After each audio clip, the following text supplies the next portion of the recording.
عزیز طلباء،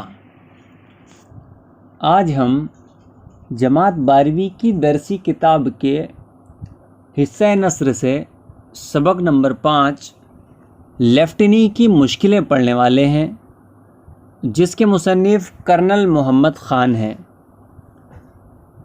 اس سے پہلے کہ میں سبق شروع کروں، میں آپ سے گزارش کرنا چاہتا ہوں کہ آپ میری ویڈیو کو پوری دیکھا کریں۔ دیکھیے، ویڈیو لینتھی ضرور ہوتی ہے، طویل ضرور ہوتی ہے، اس میں وقت کافی لیا جاتا ہے آپ کا، لیکن اس میں آپ ہی کا فائدہ ہے۔ وگرنہ میں چاہوں تو یوں بھی کر سکتا ہوں کہ ڈائریکٹلی آپ کو مشقی سرگرمیاں حل کر کے دے دی جائیں، لیکن اس سے آپ جو ہے صرف رٹنے والے بن جائیں گے۔ اور میری کوشش یہ ہوتی ہے کہ میں آپ حضرات کو سمجھنے والا بناؤں۔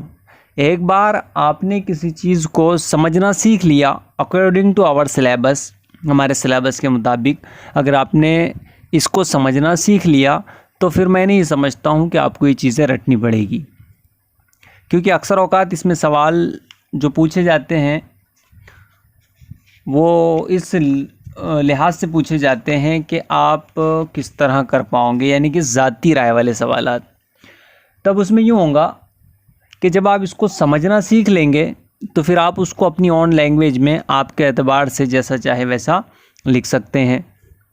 اس لیے میں آپ سے کہنا چاہتا ہوں کہ ویڈیو کو پوری دیکھا کریں۔ لینتھی ضرور ہوتی ہے، میں آپ سے بارہا کہہ رہا ہوں کہ لینتھی ضرور ہوتی ہے، بڑی ہوتی ہے ویڈیو، طویل ہوتی ہے تھوڑی سی، لیکن ایک چیز مجھے واضح کر کے بتانی ہوتی ہے، اس لیے اس میں تھوڑا سا وقت لگ جاتا ہے۔ ادروائز میں اگر چاہوں تو اس کو چھٹی کر سکتا ہوں، سراسری پڑھ کر سنا دوں، لیکن اس سے کوئی مطلب نہیں ہے، اس سے آپ کی سمجھ میں نہیں آئے گا، اور سمجھنے کے لیے تم کو تھوڑا سا وقت دینا پڑے گا۔ اس کے لیے آپ ویڈیو کو پوری دیکھا کریں۔ بہرحال چلتے ہیں ہم سبق نمبر 5 ہمارا پیج نمبر 27 کے اوپر میں لیفٹینی کی مشکلیں۔ اب دیکھیے کہ کسی چیز کے نام کے اوپر میں ڈپینڈ کرتا ہے کہ اس میں کوالٹی کیا ہوگی۔ جیسا کہ میں آپ سے ٹرین کی بات کر لوں، لفظ ٹرین آیا ہے تو آپ کے ذہن میں سڈنلی اچانک سے تصور آتا ہے پٹریاں، بڑی بوگیز، ایک انجن کے ساتھ بوگیز لگی ہوئی، اس میں لوگ بیٹھے ہوئے ہیں نا، تو اس طرح سے ٹرین کا تصور۔ اب کیونکہ نام اس کا ٹرین ہے نا، ریل ہے، اسی طرح یہاں پر میں لیفٹینی کی مشکلیں۔ اب لیفٹینی کیا ہے؟ تو دیکھیے، لیفٹینی جو ہے یہ لیفٹینیٹ سے بنا ہے۔ اب لیفٹینیٹ کیا ہوتا ہے؟ لیفٹینیٹ ہوتا ہے کرنل، کمانڈر، فوج کا بڑا افسر۔ اب یہاں پر میں لیفٹینی کی مشکلیں، یعنی کہ لیفٹینیٹ بنتے وقت جو مشکلیں پیش آتی ہے، ان تمام مشکلات کو اس سبق کے اندر میں قلم بند کیا ہے، اور قلم بند کرنے والے ہیں ہمارے مصنف کرنل محمد خان۔ ٹھیک ہو گیا؟ اس کے بعد دیکھتے ہیں پیش درس۔ پیش درس میں اس بار بہت کم سوالات جو ہے پوچھے گئے ہیں آپ سے، لیکن پھر بھی میں چاہتا ہوں کہ وہ آپ کو بتا دیے جائیں، پیش درس پڑھ کر سنا دیا جائے، تاکہ آپ کو لفظوں کی جو ہے پہچان ہو جائے، اور دوسری چیز تلفظ کی ادائیگی کس طرح سے ہوتی ہے وہ سمجھ میں آ جائے۔ بہرحال دیکھتے ہیں پیش درس۔ طنز و مزاح۔ دیکھیں یہاں پر میں طنز اور مزاح دو مختلف لفظوں کو جوڑ کر ایک مرکب بنایا گیا ہے۔ طنز کے معنی آتے ہیں، دیکھیں طنز بمعنی رمز، ذو معنی بات، پیچدار بات، پوشیدہ بات، اشارہ، راز، باریکی وغیرہ اس کے معنی نکلتے ہیں۔ ٹھیک ہے، اور ویسے آپ طنز سمجھ لیتا ہوں، طنز یعنی کہ رمز کے ساتھ بات کرنا، اور رمز کے معنی میں آپ کو بتا چکا ہوں، ذو معنی بات، پوشیدہ بات، اشارہ، پیچدار بات، راز اور باریکی وغیرہ اس کے رمز کے معنی نکلتے ہیں۔ اب یہاں پر میں ہے، دیکھیے آپ کو یہ لفظ مزاح بھی کہیں پڑھنے کو ملے یا سننے کو ملے، یاد رکھیں کہ مزاح اور مزاح دونوں بھی اس کے جو ہے پروناؤنس ہوتے ہیں، تلفظ کی ادائیگی دو طرح سے کی جاتی ہے۔ بہرحال طنز و مزاح یعنی کہ ہنسی اور مذاق، طنز و مزاح کو تخلیقی ادب میں ایک اہم مقام حاصل ہے، یعنی کہ طنز و مزاح جو ہے ہنسی مذاق والی جو باتیں ہیں، جو کلام ہے ہنسی مذاق والا، جس کے اندر میں طنز بھی ہوتا ہے اور مزاح بھی ہوتا ہے، تخلیقی ادب میں، یعنی کہ ہم یہاں پر اس سے مراد لیں گے شاعری میں ایک اہم مقام حاصل ہے۔ اردو نظم و نثر کی مختلف اصناف میں طنز و مزاح کے عمدہ نمونے پائے جاتے ہیں۔ اردو نظم و نثر کے مختلف اصناف میں، مختلف اصناف اس کی کیا ہو سکتی ہے؟ نظم ہو سکتی ہے، قصیدہ ہو سکتا ہے، مرثیہ ہو سکتا ہے، اور غزل ہو سکتی ہے نا، اس کے بعد مثنوی ہو سکتی ہے، رباعیات ہو سکتی ہیں، قطعات ہو سکتے ہیں، اینڈ وغیرہ وغیرہ۔ تو اصناف میں طنز و مزاح کے عمدہ نمونے مثالیں ایگزامپلس پائی جاتی ہیں۔ طنز نگار معاشرے کی اصلاح کی غرض سے زندگی کی بعجبی تضادات اور سماجی برائیوں کو طنز کا نشانہ بناتا ہے۔ دیکھیے جو طنز نگار ہے، طنز لکھنے والا، معاشرے کی اصلاح یعنی اچھے اور برے کی جو ہے تمیز کروانا کی غرض سے، یعنی معاشرے میں اچھی اور بری چیزوں کی جو ہے اصلاح کروانا، اس کی غرض سے اچھی بری چیزوں کی جان پہچان کروانا، زندگی کی بعجبی انوکھا پن، بعجبی کے معنی آتے ہیں انوکھا پن، تضادات یعنی ایک دوسرے کی ضد چیزیں جو ہے وہ، سماجی برائیوں کو طنز کا نشانہ بناتا ہے۔ طنز اور مزاح میں بڑا لطیف فرق پایا جاتا ہے، طنز و مزاح کے اندر میں جو ہے بڑا لطیف خوبصورت سا فرق پایا جاتا ہے۔ مزاح میں عام طور پر تنقید یا دل آزاری کا کوئی پہلو نہیں ہوتا۔ دیکھیے مزاح میں یعنی ہنسی اور مذاق کا جو کلام ہے اس کے اندر میں، مزاح میں عام طور پر تنقید یا دل آزاری، یعنی تنقید صحیح اور غلط کی جو ہے پہچان کروانا، تنقید کرنا ہے، اور دل آزاری یعنی دل کا دکھانا، اس طرح کا کوئی پہلو نہیں ہوتا، لیکن ہنسی سماج کو نامناسب حرکات سے روکنے کا ذریعہ ثابت ہوتی ہے۔ ہنسی انسان کو یعنی کہ سماج کو نامناسب حرکات، ایسی حرکات جو مناسب نہ ہو، ان سے روکنے کا ذریعہ ثابت ہوتی ہے۔ اکثر مزاح نگار کا اپنی ذات پر ہنسنا ان لوگوں کے لیے طنز ثابت ہوتا ہے جو انہی حالات کا شکار ہیں۔ اب دیکھیے اکثر مزاح نگار اپنی ذات پر ہنسنا ان لوگوں کے لیے طنز ثابت ہوتا ہے۔ اکثر مزاح نگار کا اپنی ذات پر ہنسنا یعنی خود پر ہنسنا ان لوگوں کے لیے طنز ثابت ہوتا ہے جو انہی حالات کا شکار ہیں، یعنی طنز نگار ان لوگوں پر ہنستا ہے جو ان حالات کا شکار ہوتے ہیں۔ دراصل وہ خود پر نہیں ہنستا، وہ دوسروں کے حالات پر ہنستا ہے اور عوام کو ہنساتا ہے جو ان حالات کا شکار ہوتے ہیں۔ بہرحال ادب میں طنز و مزاح دلچسپی اور تفریح طبع تک محدود نہیں ہے۔ ادب میں طنز و مزاح دلچسپی اور تفریح طبع تک محدود نہیں ہے۔ زبان کا تخلیقی استعمال ظریفانہ ادب کی ایک اہم خوبی ہے۔ زبان کا تخلیقی استعمال ظریفانہ، دیکھیے لفظ ظریفانہ کے معنی آتے ہیں زندہ دلی، خوش طبع اور طنز و مزاح، اس طرح کے اس کے معنی نکلتے ہیں۔ ظریفانہ ادب کی ایک اہم خوبی ہے مسرت و بصیرت، ناہمواریوں کا احساس اور نامطابقت کا شعور فقاہیہ ادب کے مطالعے کا حاصل ہیں۔ اب دیکھیے لفظ فقاہیہ یہاں پر جو آیا ہے یہ فقاہت سے بنا ہے۔ فقاہت جس کے معنی آتے ہیں ہنسنے ہنسانے کی بات، یعنی ایسی بات جس کو سن کر ہنسا جاتا ہو یا ہنسایا جاتا ہو۔ رتن ناتھ سرشاد، ملا رموزی، رشید احمد صدیقی، پطرس بخاری، مرزا فرد اللہ بیگ، کنہیا لال کپور، فکر تونسوی، عظیم بیگ چغتائی، شوکت تھانوی، مشتاق احمد صدیقی، ابن انشا، کرنل محمد خان اور مجتبیٰ حسین اردو کے چند مشہور طنز و مزاح نگار ہیں۔ مذکورہ بالا جن کا ذکر کیا گیا ہے یہ تمام حضرات اردو کے طنز و مزاح نگار ہیں، یعنی کہ انہوں نے طنز و مزاح لکھا ہے، اپنی شاعری میں طنز و مزاح کا استعمال کیا ہے۔ سرکاری ملازمت کے ہر شعبے میں تربیت و تنظیم کو بڑی اہمیت حاصل ہے۔ دیکھیے سرکاری ملازمت کے ہر شعبے میں، یعنی سرکار کے ذریعے سے جو کام کیے جاتے ہیں اس کے ہر شعبے میں، ہر حصے میں تربیت و تنظیم کو بڑی اہمیت حاصل ہے، یعنی تربیت اور اس کی تنظیم کس طرح سے کی جائے گی اس کو بڑی اہمیت حاصل ہے۔ فوج میں ملازمت کی تربیت و تنظیم تو دیگر تمام شعبوں کی تربیت سے مشکل مگر ناگزیر سمجھی جاتی ہے۔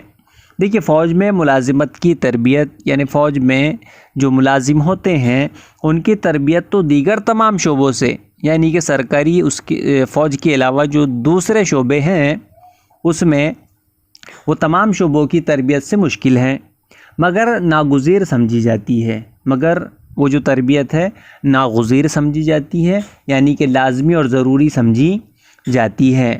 انگریزوں کے زمانے میں یہ تربیت خاص انگریز حکومت کے فوجی اصولوں کی پابند تھی۔ دیکھیں انگریزوں کے زمانے میں یہ جو فوجی تربیت تھی یہ انگریزوں کے اصولوں کی پابند تھی، یعنی انگریزوں نے جو اس کے لیے اصول بنائے تھے ان اصولوں کو پورا کرتے ہوئے کسی افسر کو فوج میں لیا جاتا تھا۔ واضح رہنا چاہیے کہ مزاح کو سننے یا پڑھنے میں اس کا فوری رد عمل ہنسی کہکہے کی صورت میں ظاہر ہو جاتا ہے۔ دیکھیے یاد رہے گی یہ چیز آپ کو کہ مزاح کو سننے یا پڑھنے میں اس کا فوری رد عمل، یعنی کہ سنتے سے اچانک سے ہونے والا اس کا رد عمل یہ ہوتا ہے کہ ہم کو ہنسی آ جاتی ہے، اس صورت میں ظاہر ہو جاتا ہے۔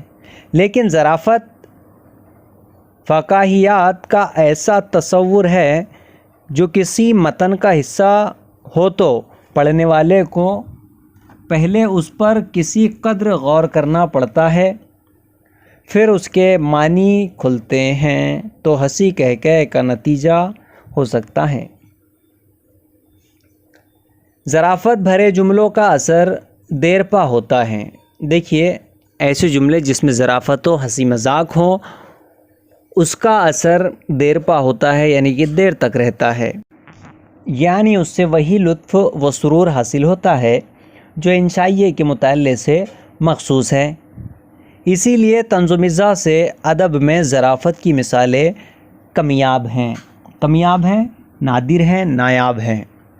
البتہ کرنل محمد خان کی تحریروں میں اس کا رنگ جگہ جگہ موجود ہیں۔ دیکھیے یہ بات الگ ہے کہ ظرافت میں طنز و مزاح کی مثالیں بہت مختصر کمیاب پائی جاتی ہے، لیکن کرنل محمد خان کی تحریروں میں اس کا رنگ جگہ جگہ ملتا ہے۔ کرنل محمد خان کی جو تحریری ہیں اس میں ظرافت کا رنگ، یعنی کہ مزاح کا رنگ جگہ جگہ ملتا ہے۔ مثلاً ایسے متعدد جملے، خیالات اور اقوال قول کی جمع ملیں گے جن سے مصنف ظرافت نگار کا مقام حاصل کر لیتا ہے۔ یعنی کہ کرنل محمد خان کی جو ہم تحریر پڑھنے والے ہیں اس میں کچھ اقوال جملے ایسے ملیں گے جس سے جو ہے یہ تحریریں اور ان کی تصانیف ظرافت کا مقام حاصل کر لیتی ہیں۔ مصنف کرنل محمد خان نے جہاں تربیت حاصل کی اس سبق کے متن میں اسے ہلکے پھلکے مزاح لیکن گہری فکری ظرافت کے اسلوب میں بیان کیا گیا ہے۔ دیکھیے ہلکے پھلکے مزاح کے لیکن گہری فکر ظرافت کے اسلوب، طریقے، رنگ، ڈھنگ، سلیقہ میں بیان کیا گیا ہے۔ یہ خیال کے ملک میں ہر طرف امن و امان تھا مگر ایک طالب علم جنگ میں کودنے پر تل گیا۔ دیکھیے ملک میں ہر طرف امن و امان تھا لیکن ایک طالب علم جنگ میں کودنے کے لیے تیار ہو گیا۔ اس جملے میں اپنی تردید آپ ہی نظر آتی ہیں۔